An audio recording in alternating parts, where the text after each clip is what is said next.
నాలుగవది నిర్గమకాండం 32:1 దేవునికి కోపం పుట్టిస్తారు ఇశ్రాయేల్ ప్రజలు. They make God angry. నిర్గమకాండం 32:1 దేవునికి ఎప్పుడు కోపం వస్తుందండి తన ప్రజల మీద చెప్తారా? When God is angry. ఎందుకంటే దేవుని మాట ఉల్లంఘించినప్పుడు దేవునికి కోపం వస్తుంది. దేవుని మాట శ్రద్ధగా వింటే దేవుడు కావాల్సినవన్నీ కూడా అనుగ్రహిస్తాడు. రోగం కూడా తొలగిస్తాడట. నిర్గమకాండం 15:26 ఉంది. దేవుడనే యెహోవా మాటను శ్రద్ధగా వింటే నీకు కలిగిన రోగాలు కూడా తొలగిపోతుందండి. నువ్వు వినకుంటే దేవుని ఉగ్రత నీ మీదకి వస్తుంది, దేవుని కోపం అనుభవించాల్సి వస్తుంది. కనుక ఎప్పుడు కూడా మన జీవితాన్ని పరీక్షించుకోవాలి. దేవుని మాట వింటున్నావా? నువ్వు దేవుని మాటకు భయపడుతున్నావా? దేవుడు చెప్పినట్టు వింటున్నావా? లేక దేవుని మాటకు వైదొలుగుతున్నావా? నీ ఇష్టం వచ్చినట్టు నడుస్తున్నావా? అది ఎప్పుడు చెక్ చేసుకోవాలి. ఇక్కడ 32వ అధ్యాయం నిర్గమకాండంలో వాళ్ళు ఒక పోత దూడను చేసుకున్నారు.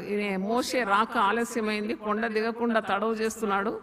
ప్రజలు మరి అహరోన్ దగ్గరకు వచ్చి, మోషే ఇంకా రాడేమో, మాకు ఒక నాయకుడు కావాలి, మా ముందర నడుచుటకు ఒక దేవత మాకు చేయమని చెప్పి, ఇదంతా మీకు తెలిసిన కథనే.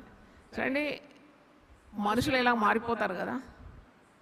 దేవుడే వారిని తీసుకొని వచ్చినాడు ఎంత భద్రంగా. మోషే నాయకత్వంలో చక్కగా శత్రు రాజ్యం నుండి, శత్రువు అయిన ఫరో యొక్క కఠినమైన బానిసత్వం నుండి విడిపించి తీసుకొని వస్తే మోషే రావడానికి కొద్దిగా తడువైంది. మోషే దేవునితో మాట్లాడుతున్నాడు కదా పర్వతం మీద. అప్పట్లోగా దే లాస్ట్ దేర్ పేషెన్స్. వాళ్ళ సహనం నశించిపోయింది. ఇంకా మోషే రాడే, మాకు ఒక లీడర్ కావాలి, మాకు నాయకుడు కావాలి మా ముందర నడవడానికి. మీకు తెలిసిన కార్యం, వాళ్ళు మరి వాళ్ళ మీద ఉన్న బంగారం అంతా తొలగించి ఒక పోత దూడను చేసి నువ్వు మా ముందర నడుమని మరి ఇలాగూ విగ్రహ ఆరాధన చేసినారు. అప్పుడు దేవుని కోపము చాలా వారి మీద మండింది. అప్పుడు మోషే ఏం చేసినాడంటే, మోషే కూడా కావాల్సి వస్తే వాళ్ళని బాగా ఫైర్ చేయొచ్చు, కానీ మోషే ఎంత సాత్వికుడు అంటే 10వ వచనం చూడండి. కావున నీవు ఊరకుండము, నా కోపం వారి మీద మండునని దేవుడు అంటున్నాడు. 32:10 నేను వారిని కాల్చివేసి నిన్ను గొప్ప జనముగా చేసేదని మోషేతో చెప్పగా. ఇది బాగుంది కదా. ఎవరైనా మీతో అంటే ఏమంటారు? మంచి పని చేశాను, నన్ను గొప్ప జనం చేసేసి వాళ్ళని మొత్తం ఏం చేయి, నాశనం చేసేవాడు. కానీ మోషే అలా అనలేదంట. హల్లెలూయా చెప్తారా మీరు ఒకసారి? సాధారణమైన మానవ స్వభావం ఏంటంటే అన్నీ మనకు బాగుండాలి, వేరే వాడు ఎటుపోతే ఏందని. కానీ దేవుని జనులు అట్లా అనుకోకూడదు. చూడండి, దేవుడు అంటున్నాడు, వీళ్ళు ఇంత అవిధేయులు కదా, వీళ్ళు విగ్రహాలను చేస్తున్నారు, నేను వారి కొరకు మరి ఎన్ని ఏర్పాట్లు చేసినా నన్ను మర్చి విగ్రహారాధన చేస్తున్నారు, కాబట్టి నేను వారిని కాల్చివేస్తాను, కాల్చివేసి మరి నిన్ను గొప్ప జనముగా చేస్తాను. అని ఇది బార్గెన్ బాగానే ఉంది, డీల్.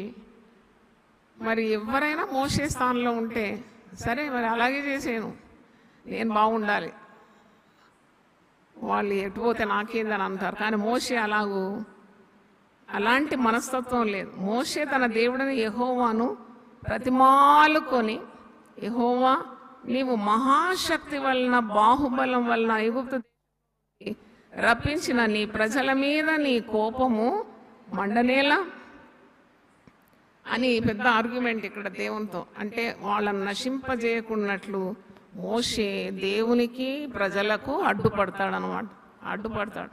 దేవుని కోపము మండుతూ ఉంటే దేవుడు మరి మోషే అడ్డుపడతాడు. మన కుటుంబాల్లో మనకు విరోధంగా ఉండేవారు ఉంటారు, బంధువులలో ఉంటారు, మనల్ని చాలా పీడిస్తుంటారు, వేధిస్తూ ఉంటారు. అప్పుడు నువ్వు ఏం ప్రార్థన చేయాలి? మోషేని చూసి నేర్చుకోవాలి. వాళ్ళని నశింపజేయొద్దు అంటాడు.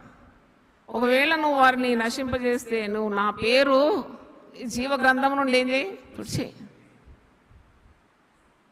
నువ్వు ఎన్ని వాగ్దానాలు ఇచ్చినావు నీ ప్రజలకు, అవన్నీ నెరవేర్చాలి కదా.